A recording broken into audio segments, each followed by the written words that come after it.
Muito bem, queridos, eu quero terminar uma série de mensagens que acabou sendo espontânea. Eu não planejei fazer uma série de mensagens sobre isso. Quando há 4 domingos atrás comecei a falar sobre, tudo converge no Cristo, tem os querubins e as faces dos querubins, ali a palavra foi convergindo para que nós sejamos também semelhantes a Jesus.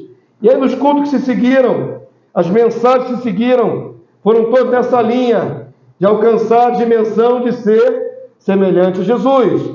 Temos Cristo em nós.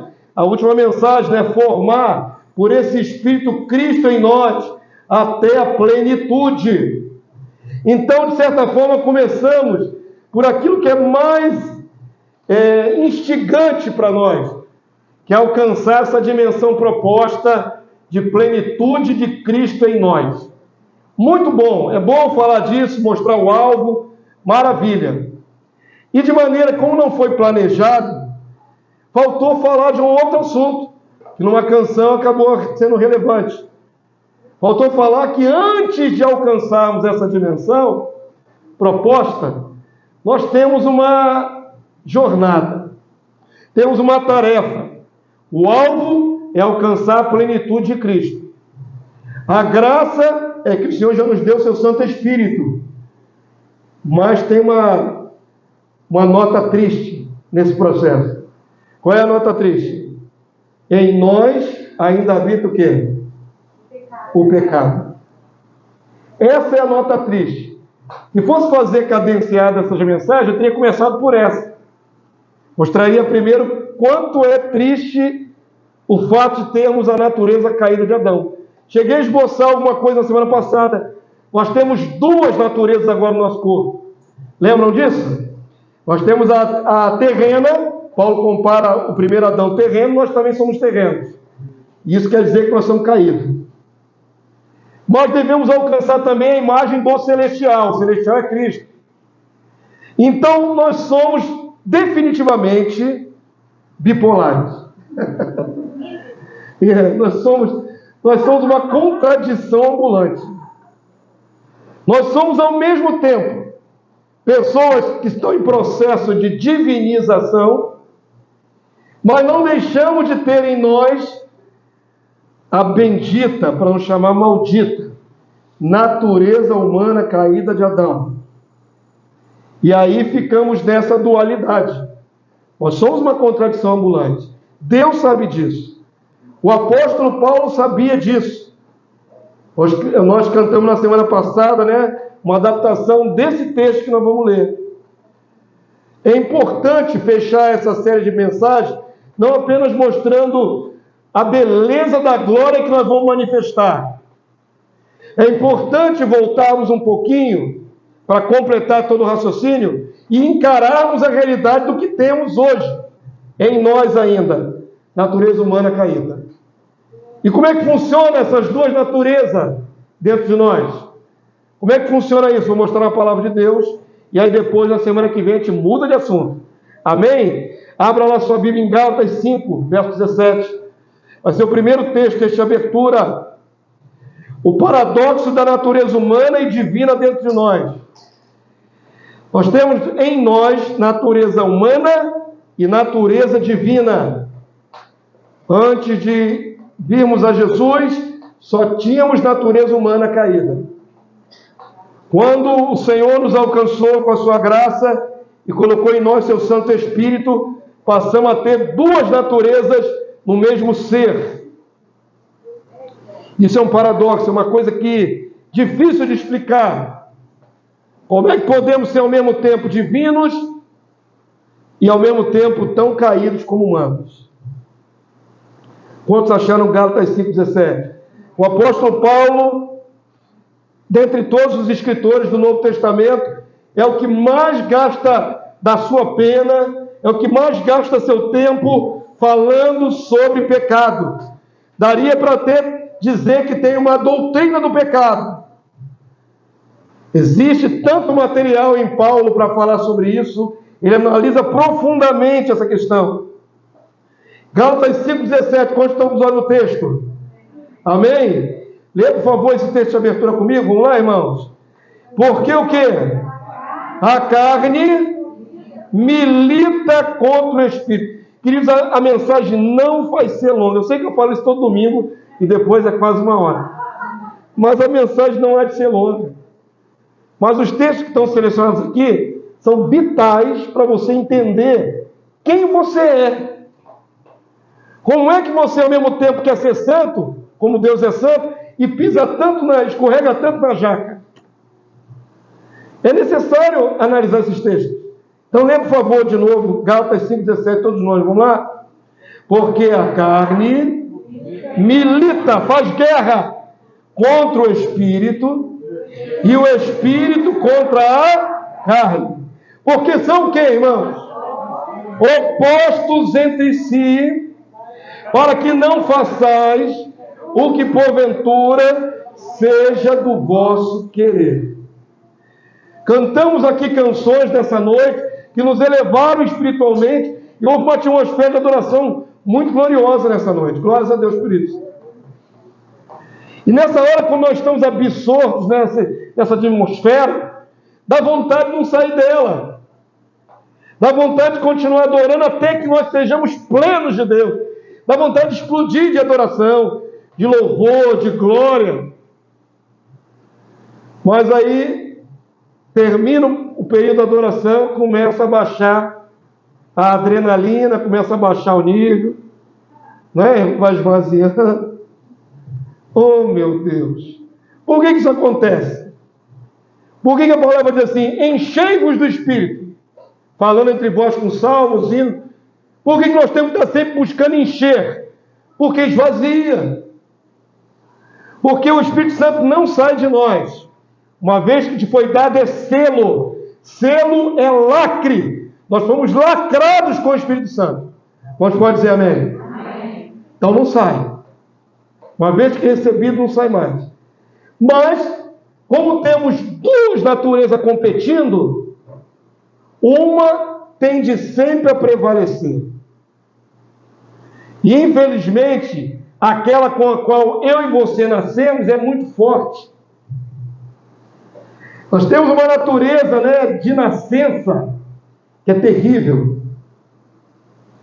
Hoje conversava com uma irmã, não vou dizer o nome, não precisa, e ela foi orientada a dominar a sua natureza. Se você olhar bem para você, com sinceridade, sem falsa imagem, né, sem hipocrisia, você e Deus sabe exatamente do que você é capaz. Quando você está mais frio, quando você está um pouco mais desligado, quando não ora naquela semana quanto devia, quando não busca, não lê a palavra, começa a aparecer o verdadeiro você. E o verdadeiro você é mau. E o verdadeiro você erra contra Deus. O verdadeiro você tem tendência para as coisas carnais. Isso é em todos nós. Se eu vacilar, a minha natureza tem características que vão me arrastar para longe de Deus. A tua natureza tem características que vão te arrastar para longe de Deus. Natureza é inata, está dentro de nós. É o que nós somos. Mas Deus, na sua muita misericórdia, mandou para dentro de nós outra natureza. Plantou em nós uma outra para equilibrar o negócio. E a intenção é que a natureza de Deus comece a tomar volume, forme Cristo em você e você fique mais cheio do Espírito do que carnal. Mas Paulo é categórico em dizer, é luta, é guerra. Essa guerra está no interior de todos nós, dos adolescentes, das crianças. A criança é menos, porque até uma certa idade da razão, ainda que ela faça muita bobagem, não é levada em conta. Criança não é julgada como um adolescente, por exemplo. A partir da adolescência, os impulsos carnais começam a ficar mais fortes. E mesmo que tenha sido criado na igreja desde bebê, a sua natureza vai começar a se manifestar, inclinando para longe de Deus, para longe das coisas que Deus quer. Paulo diz que isso é com todos nós. É uma luta. Quando fala em português milita, a palavra milita aí dá a ideia de guerra, guerreia. O espírito contra a carne e a carne contra o espírito, porque são inimigos, opostos entre si. Falava com essa irmã e falei para ela assim: teu pior inimigo não é Satanás. Mas não é mesmo. Satanás não é teu pior inimigo, nem os demônios. Que se você começa a sentir que está vindo demônio na sua direção, a atmosfera fica pesada, você logo usa a autoridade da fé, repreende e o inimigo tem que bater em retirada. Mas o inimigo que enfrentamos dentro de nós é pior. Nosso velho eu, ele é muito forte. E não adianta você repreender a sua carne. Não é igual a Satanás. Satanás é externo. Ele vem, nós repreendemos, ele vai embora. Mas como é que você vai mandar embora quem você é? Sua própria natureza. Não tem como mandar embora. Não tem como amarrar, repreender. Vou mostrar a vocês o que a gente vai fazer com a nossa natureza. Amém, queridos? Primeira admissão que você tem que ter no seu coração: nós todos estamos em guerra. Você pode admitir isso nessa noite? Diga assim: eu tenho uma guerra no meu interior. Minha carne contra o Espírito Santo.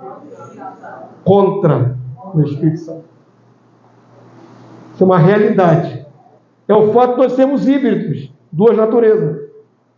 Quando você não tinha o Espírito Santo, não tinha guerra, irmão. Que guerra? Era rendição total para o pecado. Era sem freio, era só largar para descer a ladeira. A guerra começou quando veio santidade para dentro de você. Quando veio uma força sobrenatural de santidade. Aí aquela carne que ia escorregando sempre no mesmo lugar, agora tem uma outra força dentro desse ser que puxa para a santidade. E aí fica essa luta. Até comentei com a irmã: quando é que vai terminar essa luta? O que vocês acham? Quando é que vai terminar essa luta? No meu interior ou no seu interior? Só na glorificação. Então, irmãos, querendo ou não querendo, nós vamos ter que enfrentar essa batalha até o fim da nossa vida, ou até a vinda de Jesus. Pois é. Se tiver faltando só uns 7 anos, na última semana nem é mais 7 anos. Se tiver faltando 30, é mais 30 anos. Mas nós teremos que enfrentar essa batalha todo dia. Todo dia, irmãos. E isso não passa de ninguém. Não tem um santo na terra que não passe por isso. Talvez uns mais valentes, talvez uns mais aperfeiçoados, a graus diferentes, mas também tem natureza humana caída. Vamos para a palavra de Deus. Romanos 7,14. Já deu o princípio. Tem guerra no seu interior. Tem guerra no meu interior. Porque nós temos duas naturezas. Romanos 7,14. Paulo vai explorar isso. E essa porção já basta para explicar tudo. Não precisa nem abrir outro texto. Então vamos terminar aí no mesmo Romanos capítulo 7, depois no capítulo 8. Quantos estamos lá no texto? A palavra do Senhor diz assim: o apóstolo Paulo ao meu ver, pastor Damásio, eu considero um dos maiores exemplos de cristão da Bíblia. Por que isso? Porque o apóstolo Paulo não prestava antes. A índole dele, o caráter dele, a violência dele, ele é um homem com defeitos. Ele não é um super santo. Ele é um homem com defeitos. Uma personalidade deficiente, como muitos de nós somos. Temos que admitir nossa deficiência. Paulo, então, quando vem a Jesus e recebe a graça, recebe o Santo Espírito, e tem até a intimidade de ver Jesus glorificado. Poucos viram Jesus glorificado depois que Jesus subiu ao céu. Paulo viu. Paulo não aprendeu o evangelho de homem algum, aprendeu do próprio Senhor Jesus glorificado. Então Paulo foi muito privilegiado, mas ele estava sempre se lembrando quem ele era. Porque Paulo era um homem tão próximo de Jesus glorificado que podia se achar em si mesmo uma certa vaidade. Só eu. Nem os outros apóstolos são tão íntimos de Cristo quanto eu. Mas Deus colocou logo um freio na vaidade de Paulo, porque tinha. E o freio foi uma enfermidade nos olhos, né? Aquele espinho na carne, que o Senhor não tirou. Cura que Deus não fez para conter a natureza de Paulo. Era de propósito, era um freio, uma vergonha que Paulo sofria. Ele pregava para muitos e muitos ficavam com pena dele, porque ele tinha uma enfermidade visível, uma humilhação. A gente pensa assim, um homem tão santo quanto esse, Deus vai curar ele dos pés da cabeça e vai ser uma potência de saúde. E Paulo não era uma potência de saúde. Deus permitiu que ele tivesse moléstia para que abatesse a alma de Paulo, o ego de Paulo, para ele não se perder. Então eu gosto de Paulo por causa disso, porque ele é homem com todos os defeitos. E ao mesmo tempo, sabendo quem ele é e seus defeitos, ele se entrega a Jesus de uma maneira mais plena. Paulo vai chegar a um ponto de dizer, não vivo mais eu, Cristo vive em mim. Eu não vi ninguém mais na Bíblia dizer isso. Nenhum dos apóstolos disse isso. Mas Paulo disse, eu não vivo mais eu. Eu não tenho mais prazer em nada nesse mundo, zero. Eu não tenho planos outros senão servir Jesus 24 horas por dia. Esse é Paulo. A vida que agora vivo na carne, vivo pela fé no meu Senhor Jesus. Ele não tinha outra coisa que ocupasse a mente de Paulo. Só Cristo, Cristo, Cristo. Fazer a obra, obedecer, evangelizar. Só, 24 horas por dia. Nós somos divididos com um monte de outras coisas. Temos sonhos, temos proposições, temos coisas a galgar, a conquistar. Paulo abriu mão de tudo para viver Cristo. Até do conhecimento que tinha, ele reputou como esterco, como fezes, para alcançar a sublimidade de Cristo. Então Paulo é um grande exemplo. Conhecedor da natureza humana, dele próprio e de todos nós, ele escreve essas palavras, Romanos 7, 14. Vão acompanhar o raciocínio desse homem iluminado por Cristo, pelo Espírito de Cristo. Quem quiser ler com o pastor. Porque bem sabemos que a lei é espiritual. Eu, todavia, sou o quê? Carnal. Paulo não escondeu. Eu sou carnal. Tenho natureza caída. Carnal, pecadora. É difícil dizer, né, que você é santo e ao mesmo tempo é o quê? Carnal. É fato. Ele é bem explícito aqui na sua colocação. Eu sou carnal. Ele coloca na primeira pessoa. Eu, Paulo, sou carnal.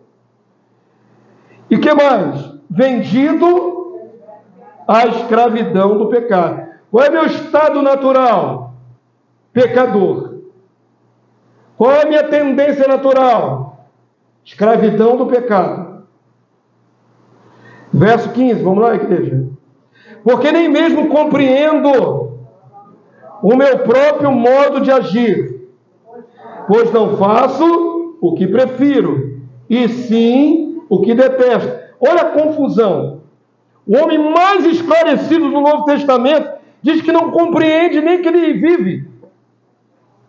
Por que não compreende? Porque ele quer viver santidade, ele quer viver Cristo. Mas ele sabe que também, ao mesmo tempo, tem uma natureza ruim dentro dele que sabota essa proposta. Essa confusão está em todos nós. Verso 16, igreja. Ora, se faço o que não quero, consinto com a lei que é boa. Porque, neste caso, quem faz isso já não sou eu, mas o pecado que habita em mim. Vamos lá, isso aí é uma coisa boa da gente pensar. Ou está jogando a culpa no pecado como se o pecado fosse outro ser? Não. Ele está admitindo que tem uma força dentro dele que o arrasta para o erro. Mas ele não está se eximindo de culpa. Ele está dizendo, existe o pecado dentro de mim. É uma força contrária. Amém, querido de Deus? Agora sim o verso 18. Porque eu sei que em mim, isto é, na minha carne, não habita bem nenhum. Pois o querer o bem está em mim, não porém o efetuá-lo. Vamos lá, vamos começar a aplicar tudo isso. Essas frases são para ser entendidas e imediatamente aplicadas. O que você propõe em Deus fazer e você não faz? Fazendo você pensar. Você quer ser semelhante a Jesus. Você passou 3 semanas ouvindo mensagem para dizer que você é semelhante a Jesus. Você tem que ser semelhante a Jesus. Muito bem. Aí você propôs o que no seu coração para ficar parecido com Jesus? Vou fazer o quê? Vou orar mais. Vou ler a palavra. Vou procurar obedecer, colocar a palavra em prática. Você fez uma série de proposições. Quando saiu movido pela palavra, beleza. Conseguiu executar? Com sucesso? Conseguiu na plenitude que você queria? Por que não conseguiu? Por que eu não consigo? Na plenitude. A gente consegue algumas coisinhas, né, irmão? Consegue um pouquinho. Mas por que não na plenitude? Por que você não andou essa semana falando de Jesus para todo mundo? Que impede? Natureza carnal. Que impede você fazer aquilo que você sabe, tem ciência que tem que fazer. Quer abrir a boca e falar de Cristo. Quer agir no poder do Senhor e abençoar as pessoas. Quer agir com o caráter de Cristo e não ter reação carnal humana. Sem querer, quando nós vemos, já estamos no piloto automático da carne e já estamos fazendo como sempre. Sendo omissos, nos guardando de ser feridos, porque a gente não faz muita coisa com medo da repreensão dos outros. Não é isso, irmãos? Não é nem que você não queira fazer, você não consegue fazer. Paulo fala sobre isso nesse versículo aí. Verso 19, igreja, vamos lá. Porque não faço o bem que quero ou prefiro, mas o mal que eu não quero, esse faço. O mal se manifesta mais facilmente do que o bem em mim. Por quê? Pela minha natureza. Abrir a boca para manifestar Cristo é um custo. Ah, meu irmão, mas se pisar no seu calo, rapidinho você reage. Porque está no seu ser. Se te fizerem um mal, rapidamente você fica com raiva. Não é assim, irmãos? É assim com você e comigo. Outro dia eu não falei que estava saindo aqui da igreja bonitinho na minha mão ali na Jeremias Dantas, bonitinho, setinha marcada para entrar na esquerda, tudo bonitinho, irmãos. Eu ando sempre assim, no mais correto possível no trânsito. Não veio um gadareno na moto e levou meu retrovisor? Um gadareno. O infeliz sai da mão dele, entra na contramão e blá, leva meu retrovisor. Como é que você acha que eu fiquei na hora? Eu só não falei palavrão. Eu tenho esse domínio próprio. Mas o cara, eu não acreditei. E blá, leva meu retrovisor. Tanto mais ficou para mim difícil, porque já era o segundo em um mês. Já tinha acontecido no mesmo lado, no mesmo retrovisor. Naquele mesmo mês, eu tive que pagar 2 retrovisores. O primeiro foi 120, o segundo foi 100. Já tem um prejuízo no bolso. Mas por que o infeliz, rompendo a lei, sai na contramão e leva meu retrovisor? E eu certinho ali na minha mão, bonitinho. Não dá vontade de explodir, de falar um monte, de amaldiçoar. Seu infeliz, gadareno do inferno, incircunciso. Tem tanta piadinha na internet, mula de Balaão, e por aí vai. Tem um monte. A vontade é essa, né? Soltar-lhe uma sentença. Queridos, mas aí é que está o grande dilema da nossa alma. Nós somos confrontados o tempo todo. Tantas coisas nos acontecem, até nos círculos mais íntimos, entre os mais próximos.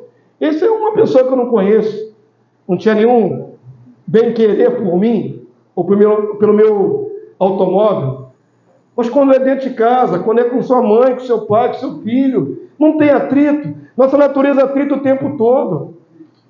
Nós atritamos com os mais íntimos, irmãos. Então, o bem que você quer fazer, você não consegue fazer. Mas você é capaz de dar uma resposta atravessada até para a pessoa que você diz que te ama. Você vai para a pessoa assim, eu te amo. Mas quando ela faz mal para você, manda a seta nela. Você não manda a seta nela? Você não manda a seta no seu marido, na sua esposa? Uma palavra bem atravessada, assim, para esquentar a orelha dele mesmo? Para esquentar a orelha dela? Manda! Essa é a nossa natureza.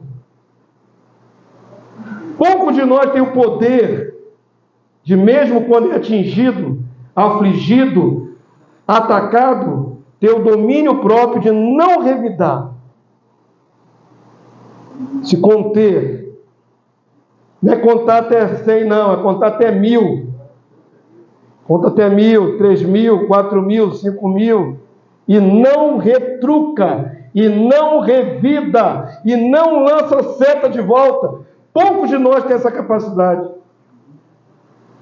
Isso é devido à nossa carne. Na verdade, você ama a pessoa que você ataca. No fundo, depois que briga e tudo mais, você olha para aquela pessoa que você deposita aquele afeto a vida toda e diz, eu amo essa criatura. Mas agora, depois da briga, está bicudo, não vai rolar, né? Dois bicudos não se beija, então é um para um lado, outro para o outro, aquele clima ruim. Por quê? Por quê? Será que dava para ser diferente? Estão entendendo, queridos? Paulo está falando de coisas práticas da vida. Ele sabe que pode fazer o mal a qualquer um, a qualquer momento. Dependendo da circunstância, a resposta vai vir atravessada. Vai sair um dardo, uma flecha da sua boca para atingir o outro. Olha para o texto, queridos.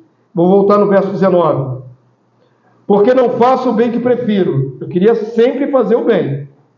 Mas o mal que não quero, o que acontece? Esse faço. Assuma, você faz o mal.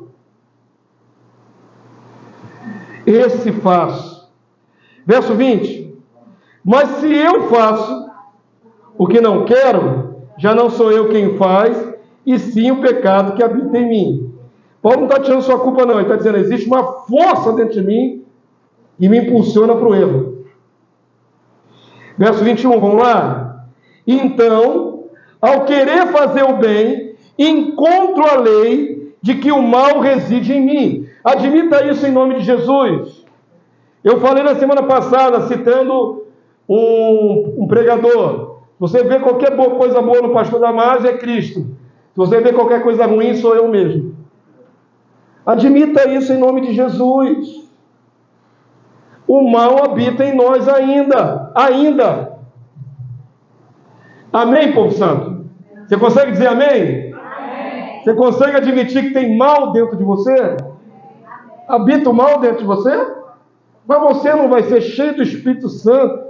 Vai chegar à estatura da plenitude de Cristo? Vai. Se Deus quiser, nós vamos chegar lá. Mas passa pelo diagnóstico de si mesmo. Não pode camuflar, fingir, abstrair. Não.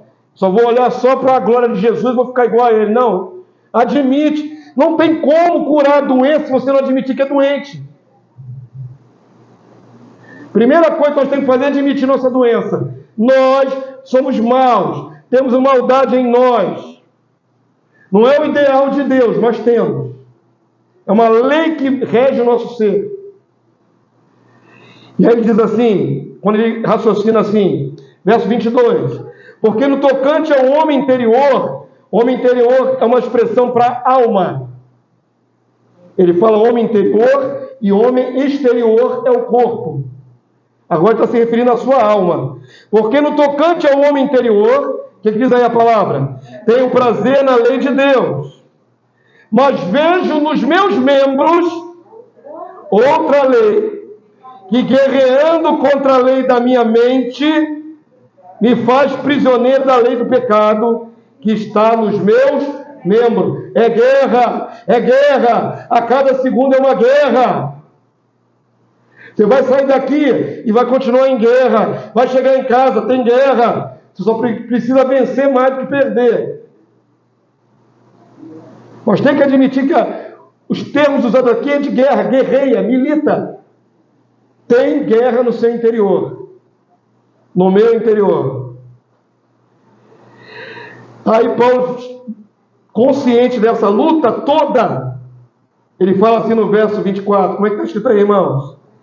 Desventurado homem que sou. Em outra tradução chega a usar miserável.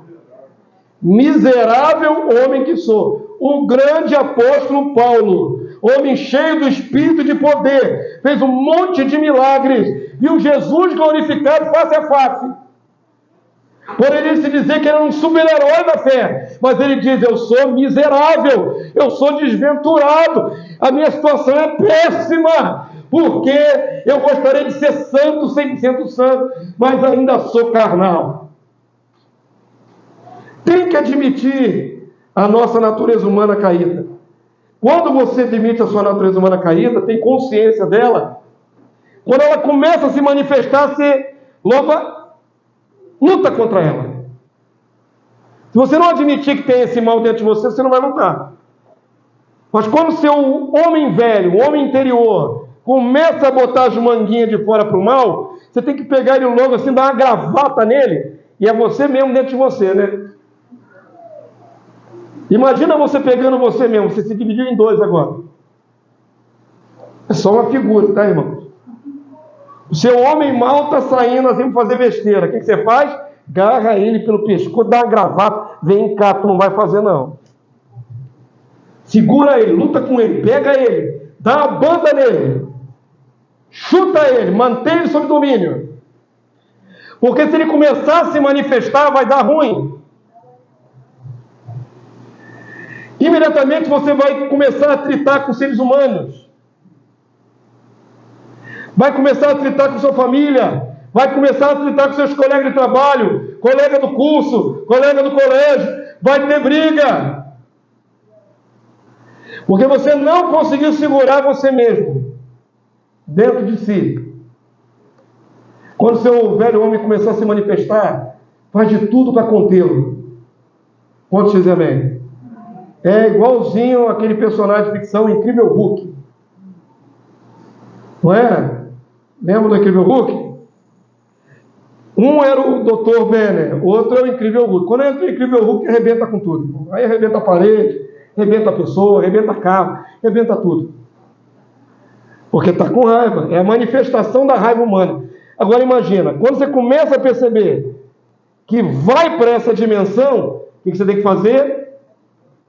Controlar, se acalmar. Porque se deixar dar evasão ao seu Incrível Hulk interior, vai causar muito estrago. Vai bater em muita gente antes de parar. E depois que já bateu em muita gente, não adianta.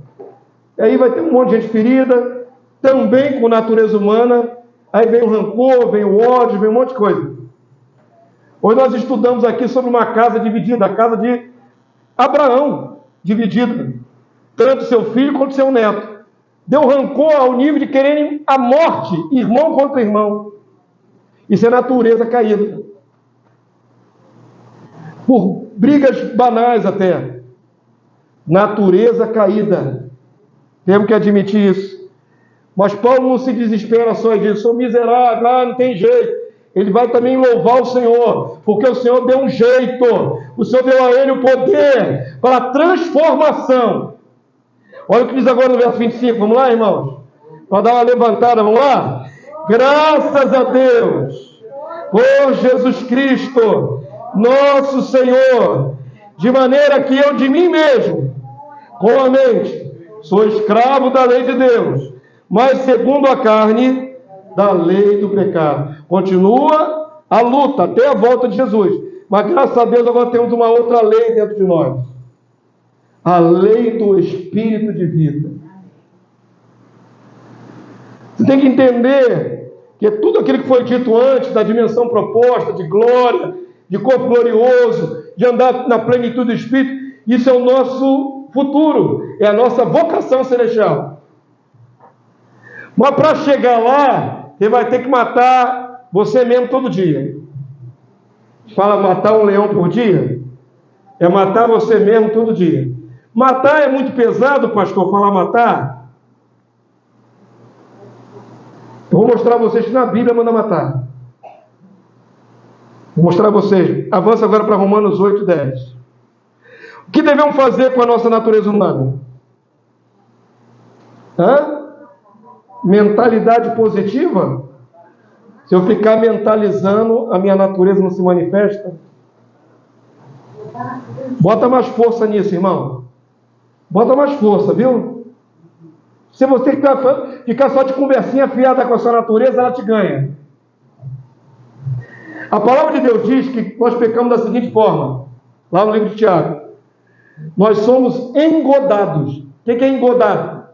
Enganados pela nossa própria cobiça. A cobiça nos engana. Por que eu me deixo enganar pela minha própria natureza? Porque ela é forte, ela é astuciosa. Então a minha cobiça me engana. Quando eu vejo, já estou fazendo o que a minha carne quer. Quando eu me dou por mim, olha em que dimensão já estou. Aí vem o quê? Arrependimento. Mas você já deu espaço para o lado da carne. Porque a tua natureza, ela é cobiçosa.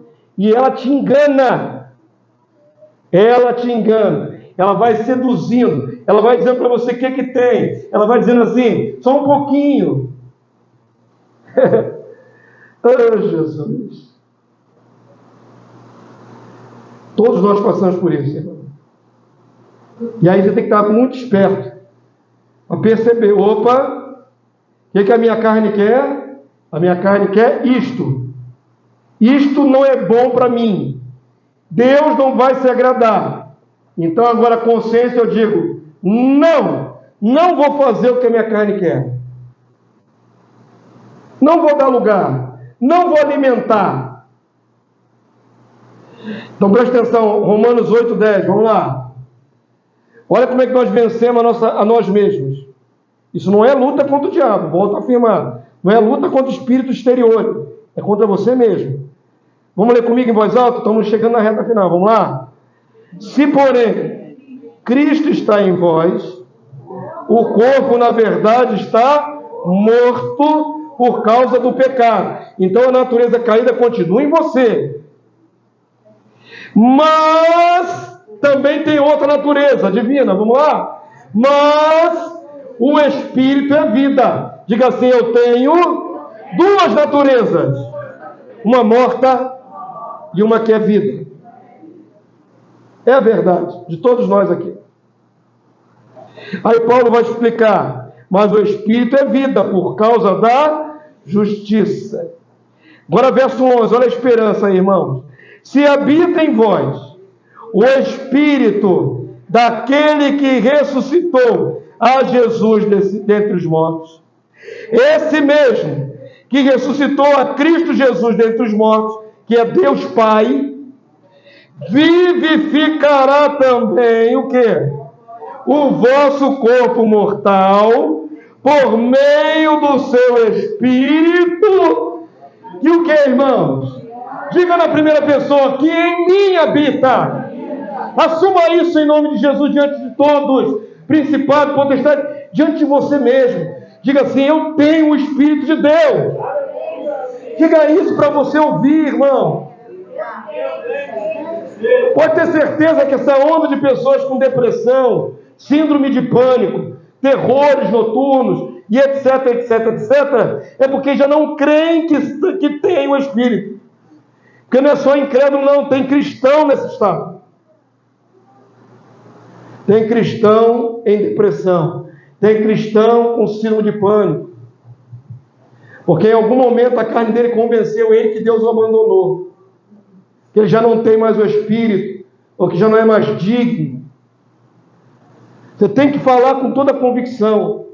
O Espírito testifica com o meu Espírito que eu sou filho de Deus. Você pode dizer isso dessa maneira? O Espírito testifica com o meu Espírito que eu sou filho de Deus. Você é filho de Deus, irmão? Então glorifica esse Deus maravilhoso nessa noite.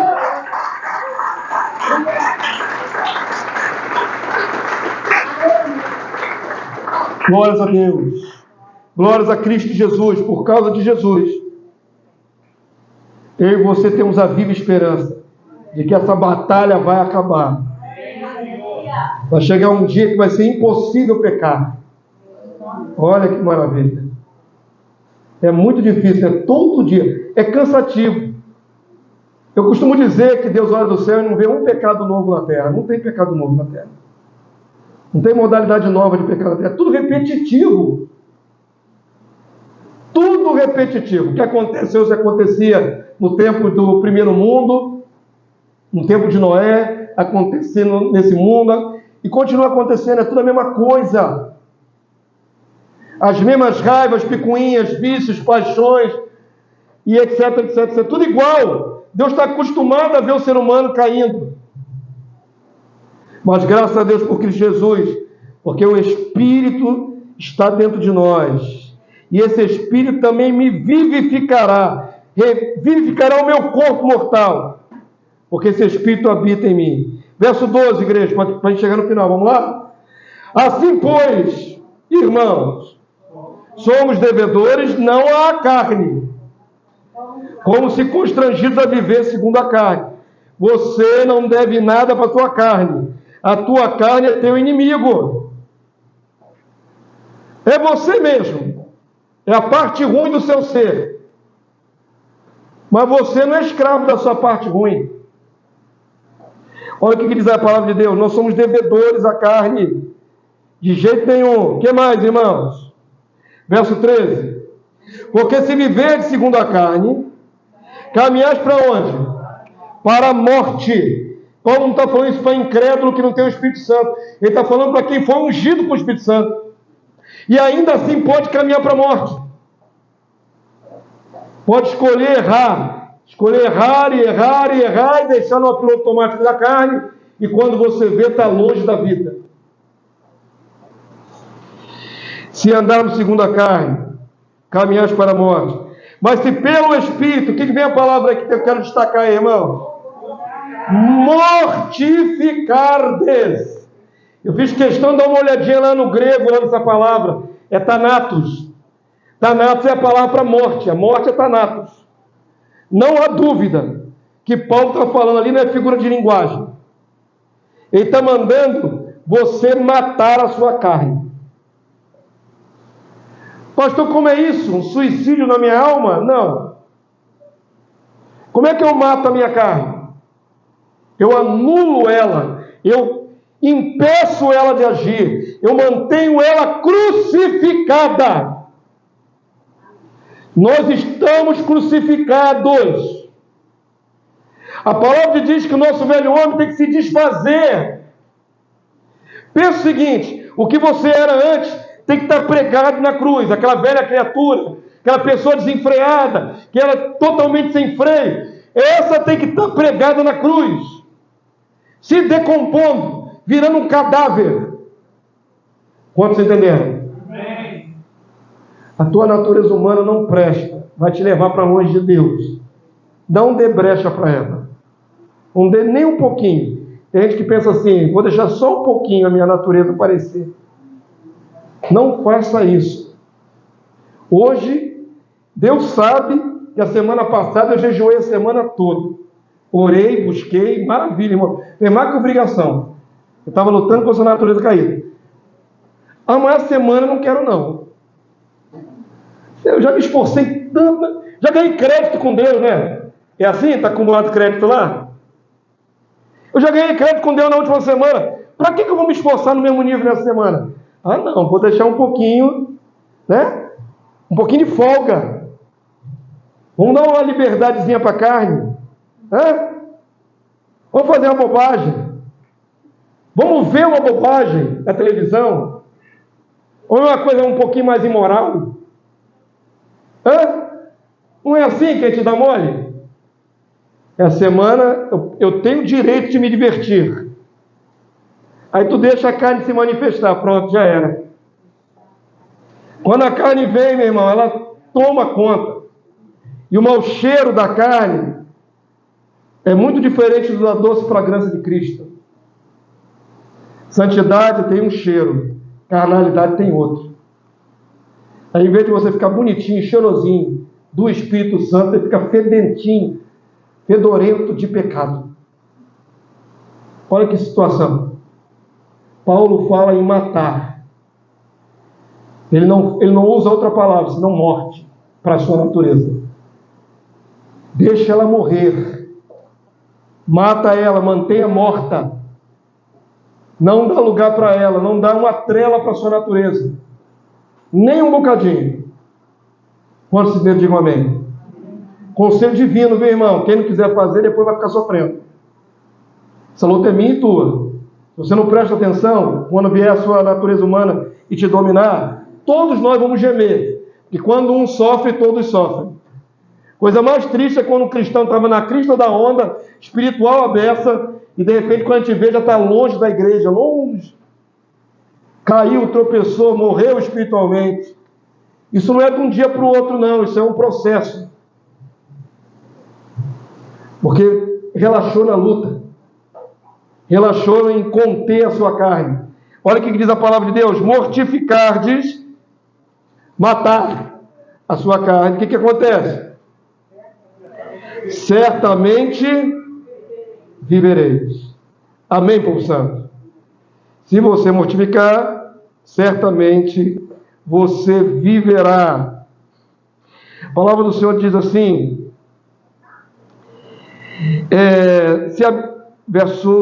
eu parei no verso 13.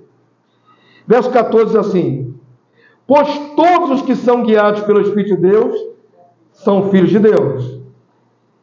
Porque não recebeste o espírito de escravidão para viveres outra vez atemorizados, mas recebeste o espírito de adoção, baseados no qual clamamos Abba, Pai. Então diga assim, eu não sou dependente da minha carne, porque eu recebi o espírito de adoção. Amém? Então antes você era só carnal, natureza humana caída. Agora você é carnal, continua carnal, mas também tem o Espírito poderoso de adoção.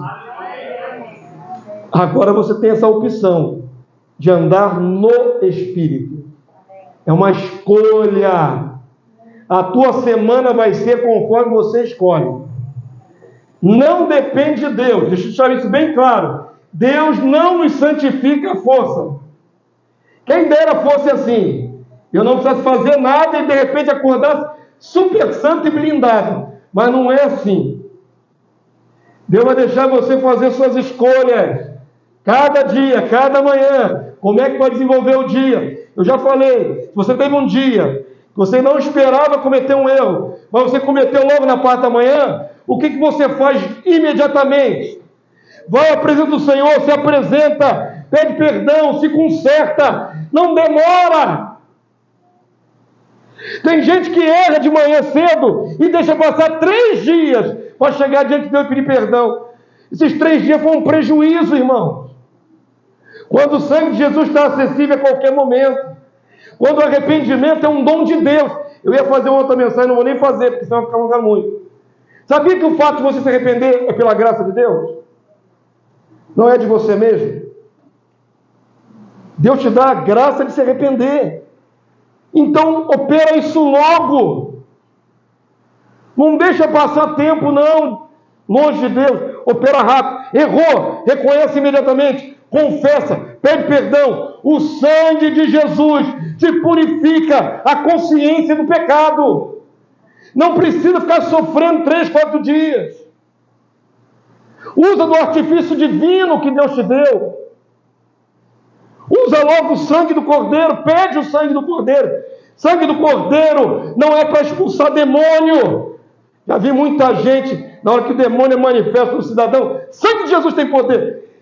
Sangue de Jesus não é para demônio. Sangue de Jesus é purificador de pecado. Se você na hora que manifesta o demônio, ou seja, sangue de Jesus tem poder, você está pedindo para dar uma lavada no demônio. Para ele ficar santo. Você não tem que jogar sangue santo de Jesus, do Cordeiro, sangue precioso, em demônio. Você tem que jogar dentro de você mesmo. A lavada é aqui, irmão. O demônio é aqui, ó. O inimigo interior está aqui dentro. Quantos entenderam? Amém. Clama o sangue de Jesus. Senhor, me perdoa, me lava. E aí a sua mente fica purificada de novo, você segue a vida. Quantos entenderam? Amém. Graças a Deus. Quanto à sua natureza caída, a ordem é mate. Mate a tua natureza. Quanto à natureza divina que temos de nós, a ordem é: deixe fluir, cresça essa natureza dentro de você. Vamos fazê-la florescer mais, aparecer mais a natureza de Cristo. Amém, povo santo? Verso 16, para terminar, o último versículo. O que diz aí a palavra de Deus?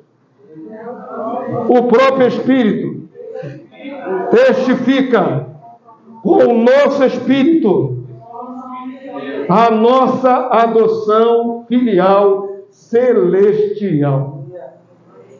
Amém?